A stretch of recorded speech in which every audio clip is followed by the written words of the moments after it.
नमस्कार बच्चों।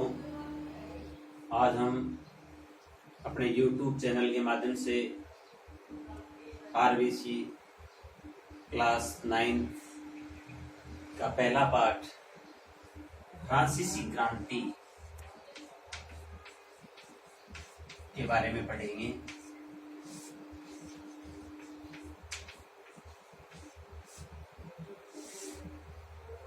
तो बच्चों, फ्रांसीसी क्रांति क्यों हुई इसके बारे में अपना अध्ययन करेंगे। तो सबसे पहले अपने को ये पता होना चाहिए कि फ्रांस कहाँ स्थित है। तो फ्रांस यूरोप महाद्वीप में स्थित है। फ्रांस कहाँ है? यूरोप महाद्वीप में स्थित है।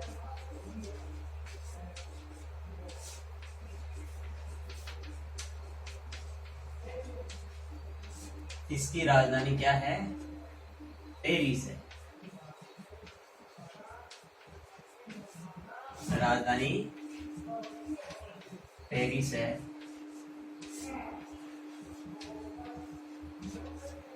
तो बच्चों, फ्रांस की जो क्रांति है उसमें कई कारण ही थे। इसमें लुई 14वां, लुई 15वां और लुई 16वां,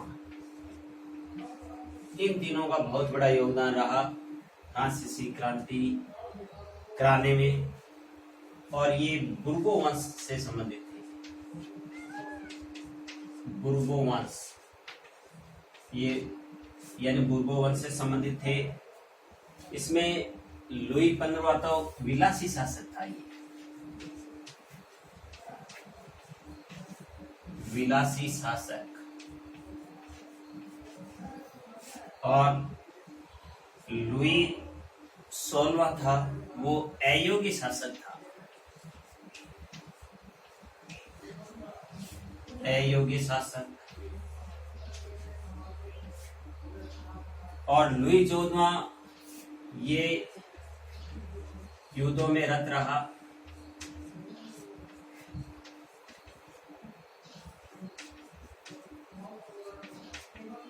और उन्होंने अपने आगे की पीढ़ियों को कहा कि आपको युद्ध नहीं करना चाहिए। तो इस प्रकार फ्रांस की क्रांति में इन लोगों का बहुत बड़ा योगदान रहा। इन्होंने इस प्रकार का वातावरण बना दिया कि जनता है उसमें असंतोष की भावना पैदा हो गई। और फ्रांसीसी जो लोग हैं वो क्रांति के लिए मजबूत हो गए। तो बच्चों, अपने को ये भी पता होना चाहिए कि क्रांति क्या होती है। तो क्रांति देखो क्या होती है।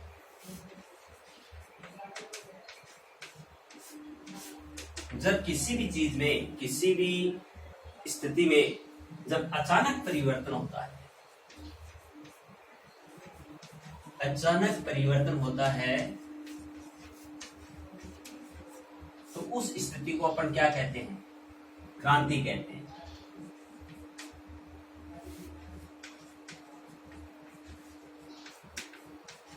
क्रांति कहते हैं। तो फ्रांसीसी जो क्रांति है ये घटना भी अचानक हुई। तो इसमें अनेक कारण निहित थे, जिसमें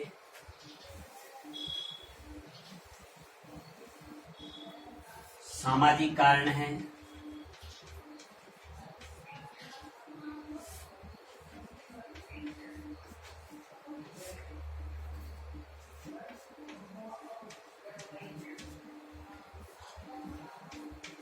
दोषपूर्ण न्यायिक व्यवस्था है,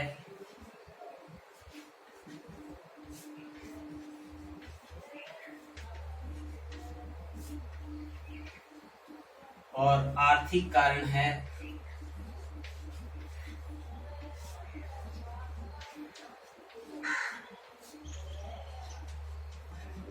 इनके कारण फ्रांस में क्रांति हुई। तो सामाजिक कारण में अपन देखते हैं बच्चों कि फ्रांस का समाज है वो 3 भागों में बंटा हुआ था। जिसमें पहला है पाद्री वर्ग,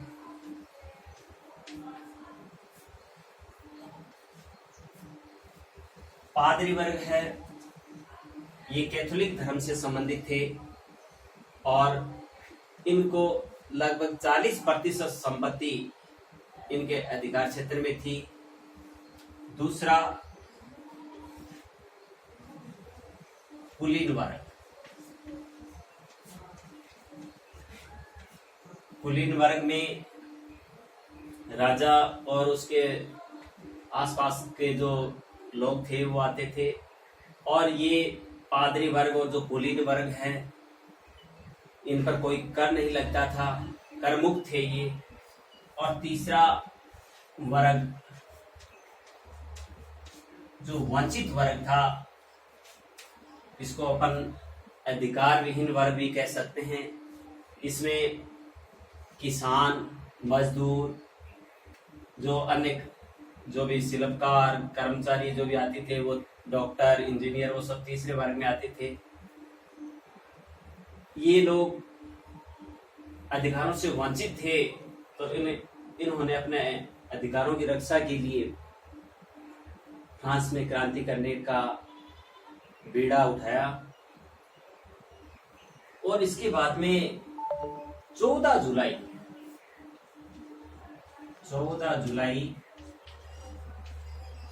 1789 को बास्तिल के दुर्ग पर आक्रमण कर देते हैं। बास्तिल के दुर्ग पर आक्रमण कर देते हैं और बास्तिल का जो दुर्ग है इसको समाप्त कर दिया जाता है। इनकी जो भी चीजें हैं उनको नष्ट कर दिया जाता है। बास्तिल का दुर्ग था वो लोगों के गहना का केंद्र था, उसको नष्ट कर दिया गया और राजा लुई 16वां, उसकी पत्नी मेरी अंतवातवा एवं उसके पुत्र को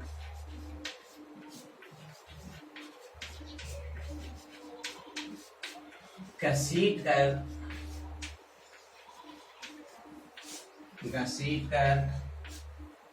जनता बाहर ले आती है।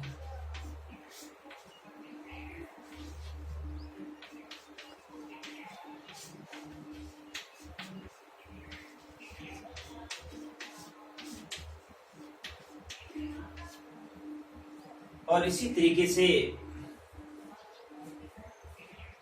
जो तीसरा एस्टेट जनरल है, तीसरा एस्टेट जनरल, जिन्होंने 20 जून 1789 को टेनिस के मैदान में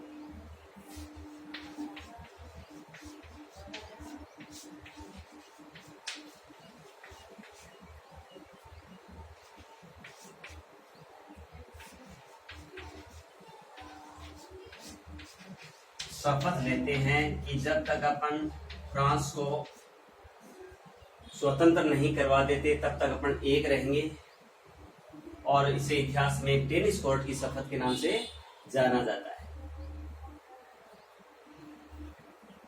और इस प्रकार फ्रांस है वो 1791 में उसका संविधान है वो तैयार कर लिया जाता है।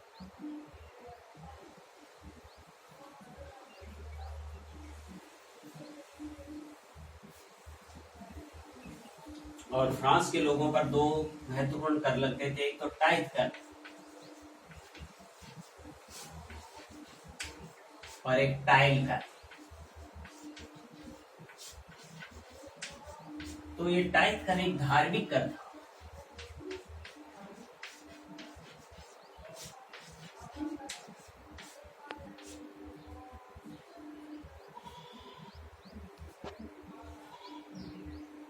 तो टाइथ कर एक धार्मिक कर था जो कि तीसरा एस्टेट वर्ग था उससे ये लिया जाता था, और टाइल का एक अप्रत्यक्ष कर था। तो इस प्रकार फ्रांस की जो जनता थी वो दुखी थी, और जो जब भूखी जनता ने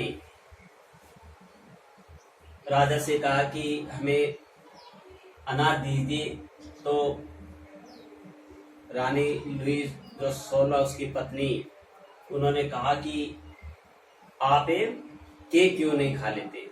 इससे जो लोग थे वो और नाराज हो गए, और वो रानी के प्रति उनकी जो भावना है वो अलग हो गई, और उन्होंने फ्रांस की क्रांति करने का निर्णय किया।